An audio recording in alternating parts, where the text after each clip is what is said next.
In this video, we'll be taking up the homework sheet on factor theorem.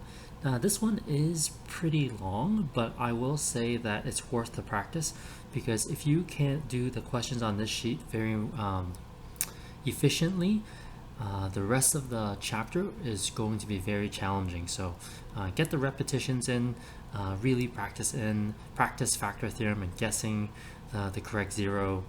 It's really worth it. Okay, so you know what, let's look at the solutions. So for question 1, it basically asks you is x minus 2 as a factor. So find f of 2. If it's 0, it is a factor because the remainder is 0. If it's not 0, then it's not a factor. Okay. Number 2, they ask us to state the values that could be the zeros. So I either use, well actually for all 3 the leading coefficient's 1, so I use the integral zero theorem. And after I state the zeros, I'm factored in. So when possible, I always factor by grouping. So my first strategy is to not use factor theorem. If I can get away without using factor theorem, then I'll do that. Okay, so for 2a, I actually factor using grouping. For 2b and 2c, that's when I use factor theorem. Okay, and as you can tell, for all the questions that I'm going to show you when I use factor theorem, I don't use long division, I don't use synthetic division, I find the quadratic factor by using inspection. So if you are not comfortable with that, that's okay, just use synthetic or long division, but our answers will still be the same. Okay, so let's do number 3 here. Number 3 says we have to factor by grouping. So in fact, that's my first strategy anyways. So luckily, we learned this factor by grouping technique in grade 10. So just group the terms together, common factor, and then common factor again.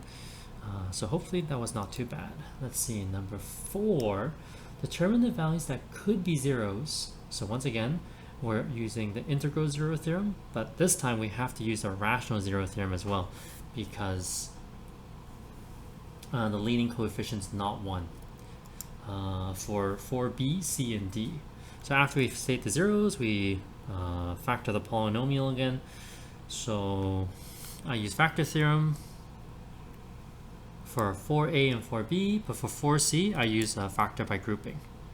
But it's okay, if you miss that, if you don't see that you can factor by grouping, you can just use factor theorem. It's just a little longer. So that's why I always see if I can factor by grouping first. So 4D, same thing, list out the possible zeros and then use factor theorem, and then I'm able to find the 3 linear factors. Okay, number 5, let's see. Number 5 says that, they just ask us a factor. Something fancy, once again, factor theorem or factor by grouping. Question 6. They ask us to solve for k, given that x minus 3 is a factor. So I'll basically use factor theorem, f of 3 must be 0, which means k is equal to -1. Same thing for 7, it's just that the factor is now 2x plus 5, so I find f of -5 over 2. And I can solve for k the same way, linear equation, k is -6. Okay, for question 8, we have the volume of a box, a shed, a rectangular shed. So I factor it to find the dimensions because length times width times height. So these are the 3 dimensions. And then if they give me the value of x, I can solve for each dimension just by plugging in the value for x.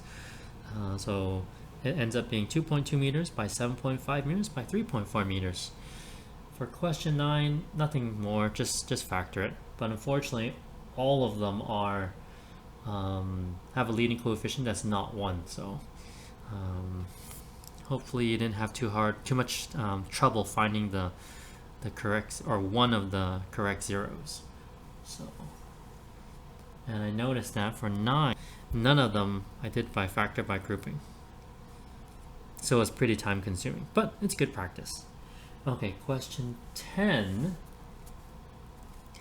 Question 10, all of those expressions were examples of either sum of cubes or difference of cubes. Okay, it's either sum of cubes or difference of cubes. So for example, 8x cubed minus 125, you could do it the long way. You can use factor theorem, but I definitely saw the difference of cubes, so that's what I did. I didn't use the factor theorem technique. I didn't have to guess around. I saw the difference of cubes, and that really sped things up for me. So all of these difference of cubes, and hopefully you remember how to factor a sum or difference of cubes. Okay, and then question 11.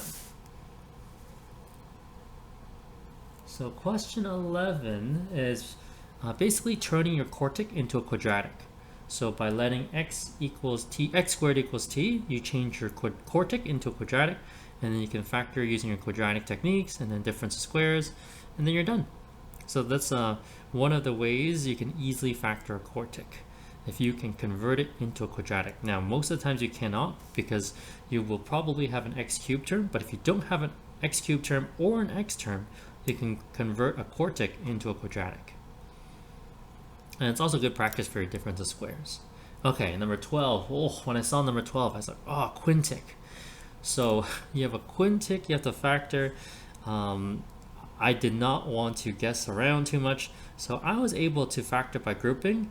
I saw x squared minus 1 was a common factor, so that actually changed my quintic to a cubic.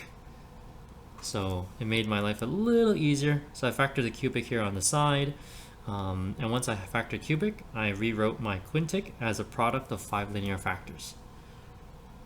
If you didn't see the factor by grouping technique, then you just have to use factor theorem 3 times.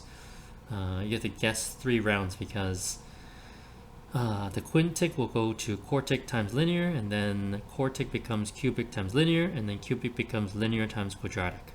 So you have to keep going until you reach the quadratic, because once you're at the quadratic, you have your special grade 10 techniques that will help you. But with cubic, there's really no easy way to go about it.